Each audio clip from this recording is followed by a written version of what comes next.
Юрій Яновський. Вершники. Подвійне коло. Лютували шаблі, і коні бігали без вершників, і половці не пізнавали один одного, а з неба палило сонце, а гелгання бійців нагадувало ярмарок, а пил уставав, як за чередою.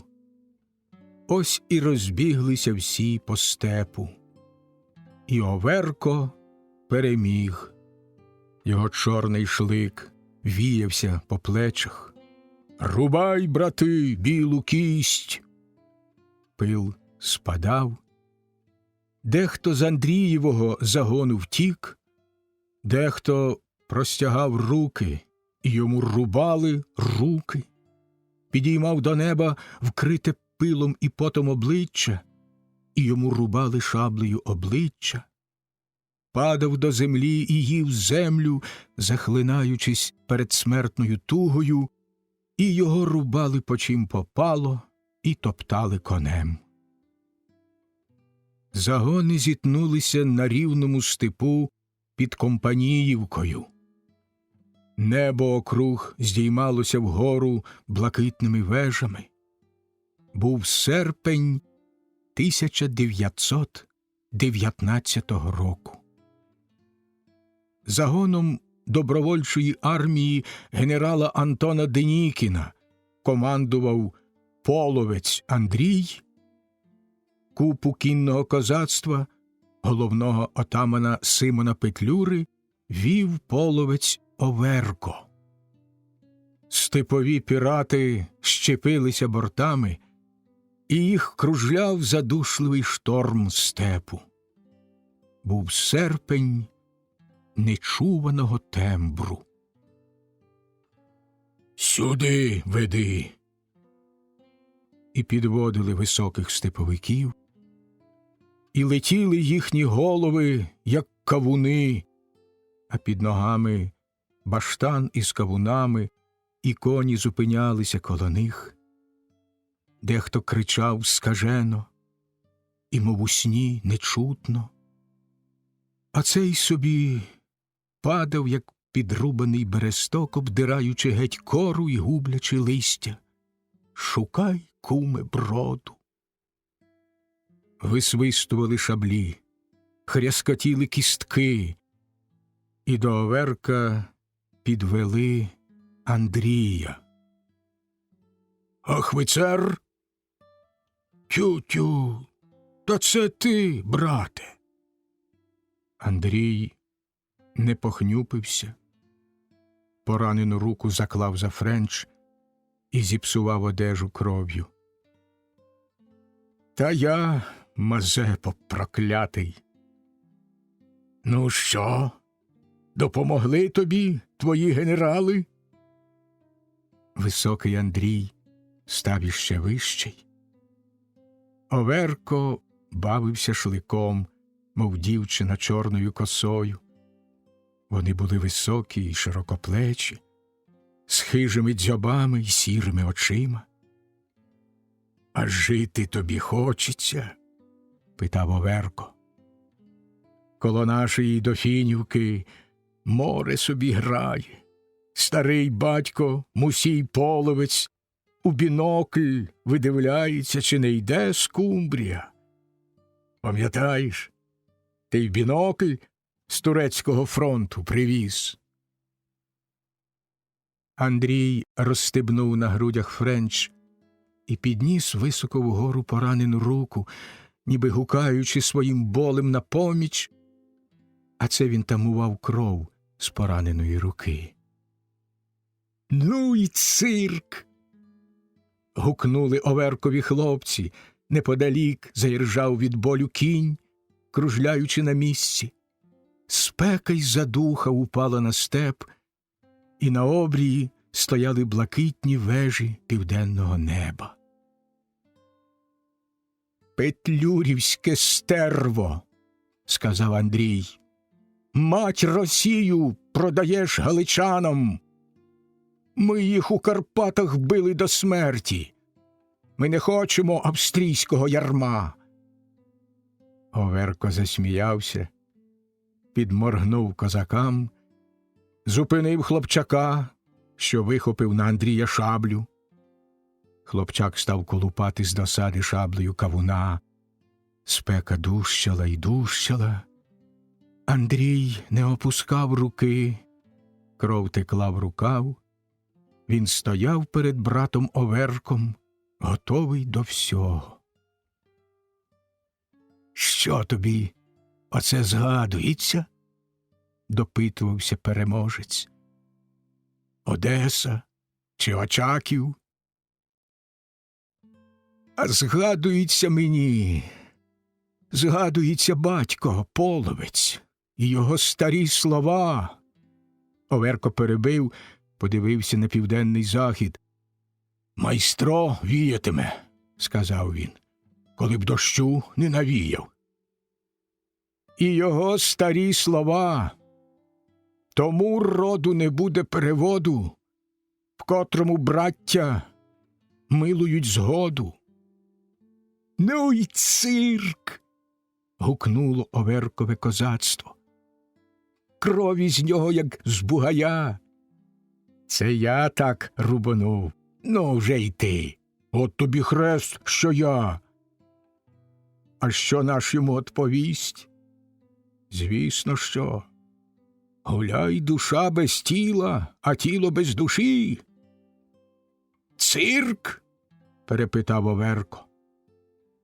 «Рід наш великий, голови не щитані. Крім нас двох, іще троє рід носять. Рід – це основа, а найперше держава. А коли ти на державу важиш, тоді рід хай плаче, тоді брат брата зарубає. Он як». «Ну й цирк!» – гукнули чорні шлики, а Андрій став одбілюватись на сонці, мов полотно. Гаряче було в степу коням і людям. З південного заходу намірився віяти майстро. «Роде мій роде, прости мені, роде, що я не милую згоди. Рід переведеться, держава стоятиме, навіки амінь. Проклинаю тебе моїм руським серцем, ім'ям великої Росії матінки, од Варшави до Японії, од Білого моря до Чорного. Проклинаю ім'ям брата і згодою роду, проклинаю й ненавиджу в мою останню хвилину». «Та рубайте його, козацтво!» – скрикнув Оверко. І поточився Андрій, і заревли переможці, і дмухнув з південного заходу майстро, і стояли нерухомо вежі степового неба.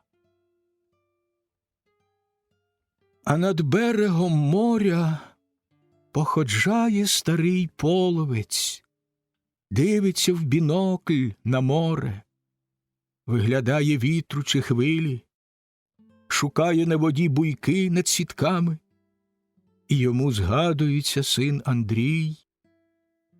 Доброго бінокля привіз, Андрію.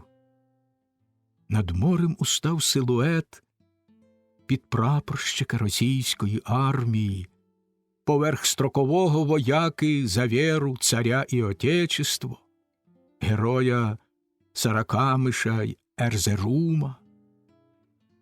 Та з моря наближалася шаланда. Видко було дружні вимахи весел, на хвилю із хвилі, на хвилю із хвилі. Хмарка одна кублилася на заході над близькою Одесою, і ніхто не сказав би, що в ній гримлять громи та заховано блискавки. Хіба що старий половець, хіба, може, той досвідчений рибалка, який поспішає до берега. Шаланда добре помітна. Половець лягає на землю й дивиться з землі. В шаланді 5. Видко, що ластівка. На кормі людина без кашкета. 3 ознак збігається. Далі буде: чи є у вас скумбрія зелена? А вам ночі мало. Половець зійшов до води, підкотив штани, повернув носа шаланди в море, притримав за корму, потяг її до себе. Люди позіскакували, відбувся діалог. З човна вивантажили важкі пакунки. Старому половцю згадалися контрабандистські справи сина Панаса. Може, динаміт? Ще дужче за динаміт, засміялися гості. Шаланду виволокли на берег. Іванів товариш пізнав, посміхнувся до старого. Рибалиш, гвардія, а твій Іван з біляками б'ється. Яка я гвардія? Я рибалка. Чубенко, поясни йому, що тепер він Червона гвардія. Хоч хоче, хоч не хоче. Іванів товариш узяв Мусієву руку. Денікінців обдурили, французів опливли. Друкарня тут. Шрифт є. Пролетарія всіх стран, соєдиняйсь. Та ляснув старого по руці, аж берег загув. Хмарка над Одесою ворушила крайками крил, зривався вітрець, море почорніло. Половець прислухався до плескоту хвиль об камінці. Рокотить. Невеличка заворушка буде на 8 балів. Майстро зірвався десь із не наших гір. Майстро десь зірвався, сказав Оверко половець і оглянув степ, обставлений блакитними вежами неба. Чорношличники взялися до кишень порубаного ворога. Серед бойовища стримів на списі жовто-блакитний прапор. Над степом здіймався південно-західний вітер. Здалеку закружляв вихор, веретеном устав догори, розквітнув під небом, вигнутий стовп пилу пройшов шляхом, затьмаривши сонце, перебіг баштан, прогув бойовищем, і полетіло вгору лахміття, шапки, падали люди, кидалися коні, і смерч розбився об купу коней і трупів, упав на землю зливою задушливого пилу. Вітер одніс його далі, і наче з хмари дощ хилився він під подувом майстра. Козацтво чхало і обтрушувалось, коні іржали, і із-за ліска вискочили вершники з чорним прапором. Розгорнулися, пропустивши наперед тачанки. «До зброї! По конях! Кулемети! Махновці!» А тачанки обходили з флангів. Четверики коней гризли під собою землю, тачанки підскакували над землею, мов хури демонів, і строчили кулемети. У пилюці, як у тумані, блискали постріли, груди розривала спека. Майстро дмухав нерівно й гаряче. Пробігли верхівці раз, другий. «Наша бере і морда в крові! Тримайся! Слава!» Отчайдушний свист, далекий грім прогуркотів. «Роби грязь!» — почулася команда Панаса половця. Раптом зупинились кулемети. Раптом завмерли постріли. Майстро рівно односив пил. Оверкові чорні шлики падали під кінське копито, шаблі блищали в руках, бій закінчився раптом, як і почався. Оверко Половець сидів під колесом тачанки, просто на землі. Голова в нього була розкраяна. Він дивився собі на ноги, затуляв долонею рану. Він ще не вмирав. Крізь рану не пролазило його могутнє життя. І Панас Половець підійшов із револьвером у руці, придивляючись до Оверка. «Зустрілися, браток!» Трусонув волоссям, що спадало аж на плечі. «Там і Андрій лежить, чиста шуточка. А я собі сиджу в лісочку і чекаю, доки вони кінчать битися. А вони й кінчили. Один мертвий, а другий кволий. Ну що, України тобі хочеться?» Оверко не підвів очей. На коні, чорний від пороху, під'їхав 14-річний Сашко Половець. «Дай я його домучу». «Дурню, це Оверко». Сашко зблід, зіскочив з коня, підійшов до брата, взяв його рукою за підборіддя й підвів йому голову. «Оверку, горе моє», – сказав він голосом старої половчихи. Оверко виплюнув йому в обличчя кров з рота й застогнав. «Махновський душогубе», – тихо сказав Оверко, дивлячись собі під ноги. «Ненька Україна кривавими сльозами плаче, а ти гайдамачиш по степах із ножем за халявою». Панас стояв кремезний, мов дуб, і реготав. Сашко витирав з обличчя братову кров і хапався за зброю. «Іменем батька Нестора Махна, – реготав Панас, – призначаю тобі суд і слідство. За вбивство рідного брата Андрія утопити в морі, за підтримку української держави на території матері й порядку анархії одрубати голову». Оверко ще виплюнув жменю крові. Хмара на південному заході катастрофічно росла, майстро поволі переліг на Грего.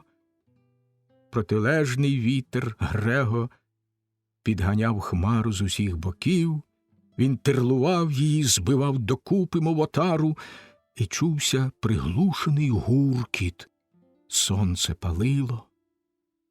«Дайте пити», – сказав Оверко. Обвів очима ноги, що стояли густо перед ним. В ньому закипіло зло у ключ.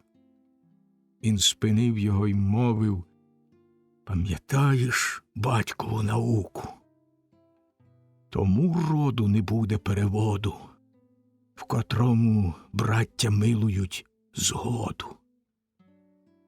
Прогуркотів грім близького дощу. Панас Половець замислився.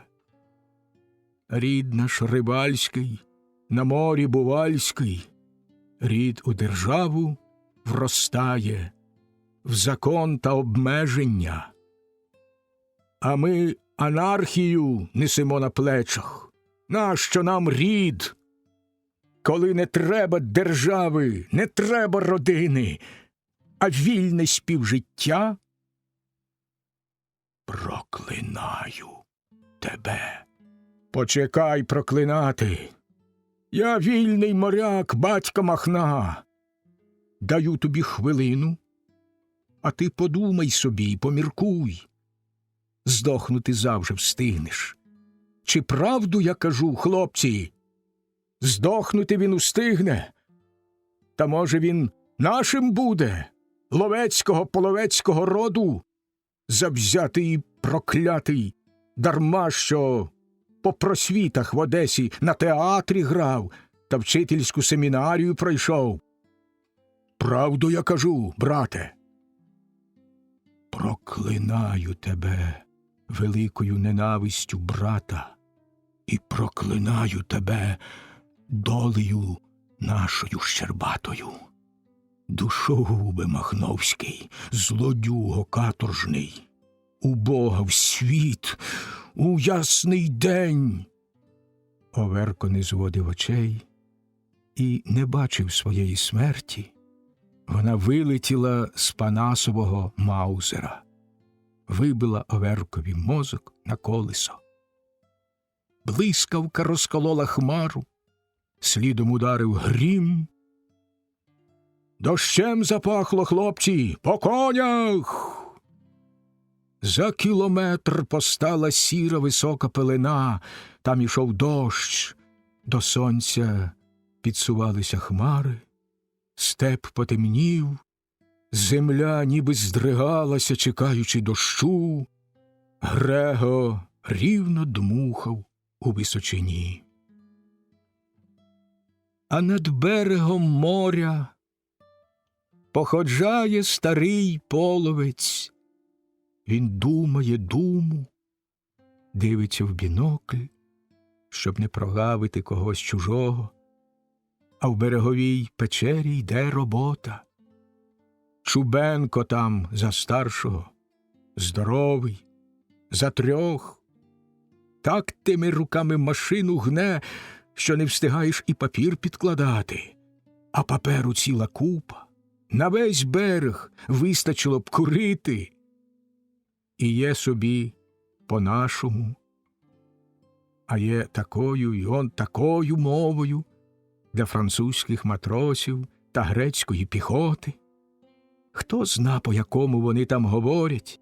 На всіх треба настачити, бо знову ж ривком.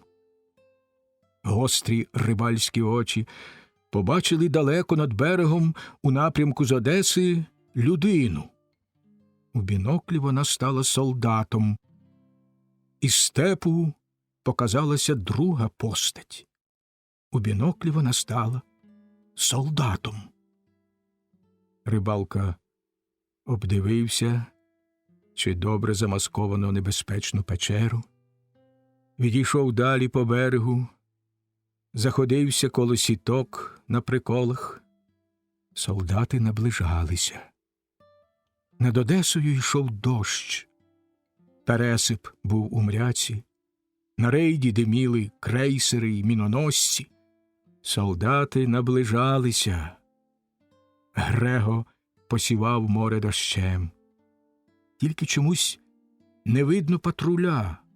Може, він потім прийде машиною або моторкою. Стара половчиха десь в Одесі на базарі. Хіба з тої риби проживеш? Солдати наближалися. Вони йшли рівним військовим кроком. Вони сунулись, як на магніт. Половець для чогось помацав собі кощаві руки. Він був середній на зріст і завжди дивувався, коли велетні сини оступали його, мов бір. Солдати наближалися. Це були іноземці, і один з них підійшов перший. Половець удав, що нічого не бачить. По якому ти з ним говоритимеш? Солдат підійшов щільно, чорнявий і тендітний. По якому ти з ним говоритимеш? Скумбрії зеленої, почув половець. А вам ночі мало, не думаючи, відповів паролем рибалка. Серце в нього з радощів заколотало, як замолоду. Він обняв солдата. Над Одесою спускалася завіса прикрого дощу. Море було аж чорне. «Закопати треба», – сказав Панас половець, спиняючи коня коло мертвого Оверка. Клятий був босяцюра. Дощ дрібно сік.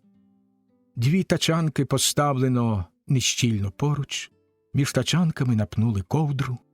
Сам половець, узявши шансову лопату, копав там притулок 2 братам. Піт котився, як дріб. Він був важкий і дебелий, цей 4-й половець, колишній моряк торговельного флоту і контрабандист. Сашко скулився на тачанці коло кулемета. Він забув за дощ. Йому мріялося, що рука старої половчихи смиче його за чуба. Навкруги берег та навкруги море, і можна скупатися, і не чекати кулі, і сітки сохнуть на приколах. Та таке недосяжне рибальське життя, та так пахне море. Та й чого він взагалі пішов? А Панас його не жалує. Ну, то назад хай чорт лисий ходить, а не він, Сашко. Таке кляте половецьке насіння. Панас сопів, викидаючи з ями землю. Він грався лопатою, як інший виделкою. Ну, здається, хватить. Хай не кажуть, що я рід зневажив. І похорон відбувся. Дощ напинав свої вітрила, над степом зрідка пробігав вітер, добрячий дощ пронизував землю. По обличчю Панаса половця бігли дощові краплі. Збоку здавалося, що він слізно плаче коло готової могили. У всього загону текли дощові сльози. Це була страшна річ, щоб отак плакав гірко цілий військовий загін, а дощ не вгавав. І тоді за дощем з'явилося марево. Розгорнувся здалеку червоний прапор кінного загону інтернаціонального полку на чолі з Іваном Половцем. Ляснули перші постріли, а Панас уже сидів на тачанці, крутив на всі боки кулемета. Сашко подавав йому стрічки. Тачанки пішли врозтіч. Кінотники розбіглися вмить. «Здавайся! Кидай зброю! Червоні!» Та тікати було нікуди. Іван Половець заганяв їх на спішену кіноту, заганяв їх на кулі. І треба було вмерти або здатися. І Панас заплакав од безсилої люті.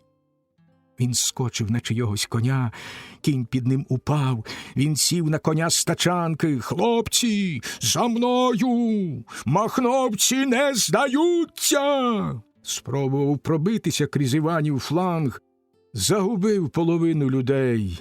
Дощ лив без перестанку, коні сковзалися. Іван Половець посилив натиск, і махновці здалися. І дощ, витрусивши безліч краплин, посунув свої хмари далі, збирав до себе всі випари і перешиковував хмаровище. Відганяв хмарки тендітні, облаки прозорі, залишаючи темних, плідних, дощовитих, надійну підпору й силу. Панас Половець стояв перед братом Іваном та його комісаром Гертом. Усі кулі поминули Панаса. Він стояв геть увесь заболочений, розхристаний, без шапки. Довге волосся спадало на шию.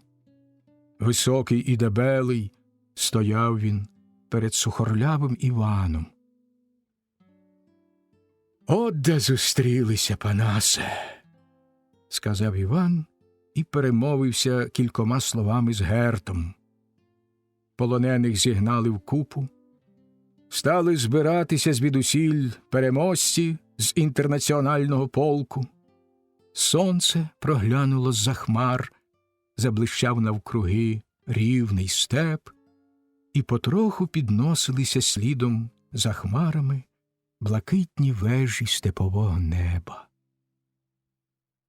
Панас мовчки стояв, дивлячись кудись у небесний простір. Сашко підійшов, сів коло нього на землю. Обличчя в нього було біле і весь час смикалось. «Та тут і Сашко!» – посмутнів Іван. А Панас раптом закричав з усієї сили: «Проклятий байстрюче! Підземна гнидо! Вугляна душе! Наймит Леніна й комуни! Кому ти служиш? Комісарська твоя морда!» «З тобою мова буде потім», – сказав Іван. «А я служу революції, інтернаціоналу». І, ще перемовившися з Гертом, мовчки підійшов до купи полонених. Оглянув їх уважно, розглядаючи кожне обличчя, мов машинну деталь на браковці. Пройшовся раз і двічі і почав говорити. «Хлопці», – сказав Іван, – «от і скінчилася ваша служба у зрадника й бандита батька Махна. І з вами говорить брат вашого половця, а обоє ми з ним рибалки, батьки наші рибалки і увесь рід. Слова мої прості й некрасиві, та ви зрозумієте мене й так, бо скрізь по степах судяться зараз дві правди – правда багатих і правда бідних. Відступаємо ми перед кривавим царським генералом Денікіним, пробиваємось на Київ і, відступаючи, б'ємо ворогів, не даємо пощади. От і ви, серед вас є, певно, і обдурені бідняки.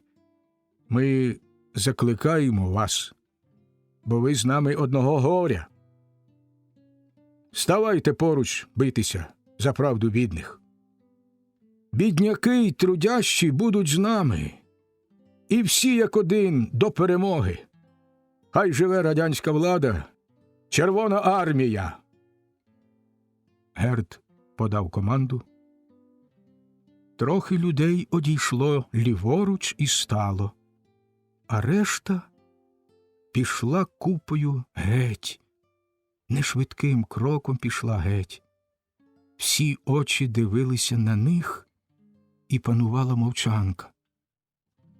Купа отходила далі й далі. Вони прискорювали кроки, дехто став підбігати. Один вирвався з купи й побіг, за ним другий, третій.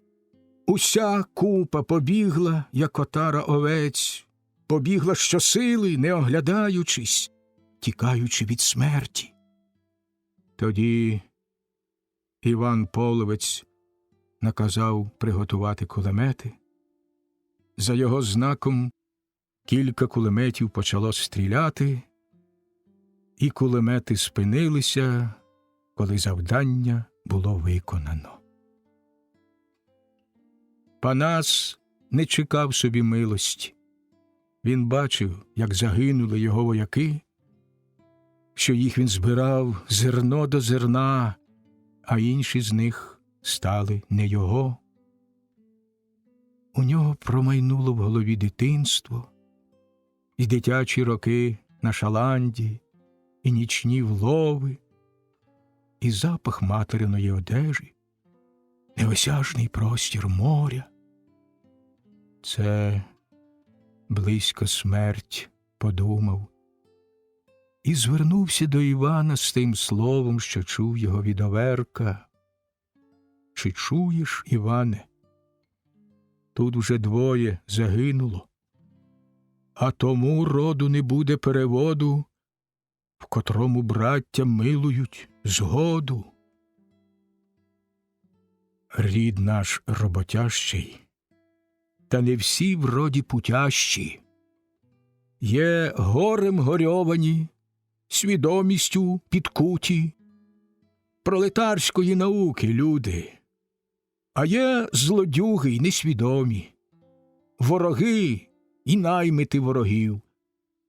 От і бачиш сам, що рід розпадається, а клас стоїть, і весь світ за нас, і Карл Маркс. «Проклинаю тебе!» – закричав Панас в агонії. «Проклинаю моєю останньою хвилиною!» Він вихопив з-під френча маленький браунінг і пустив собі в рот кулю. Трохи постояв нерухомо, став гойдатися, розхитуватись, скрутився, як сухий лист, гримнув об землю, і розлетілася з-під нього мокра земля. «Стріляй і в мене!» – сказав Іванові клятий Сашко. «Стріляй, байстрюче!» «Бісової душі, вилупок!» – промимрив Іван та взяв Сашка за чуба, що виглядав з-під шапки по махновському звичаю, став скупти, як траву, а Герт осміхнувся. На степу під Компаніївкою одного дня серпня року 1919-го стояла спека, потім віяв рибальський майстро, ходили високі, гнучкі стовпи пилу, Грего навіяв тривалого дощу, навіть зливи, а поміж цим точилися криваві бої, і Іван Половець загубив 3 своїх братів. «Одного роду, – сказав Герт, – та не одного з тобою класу».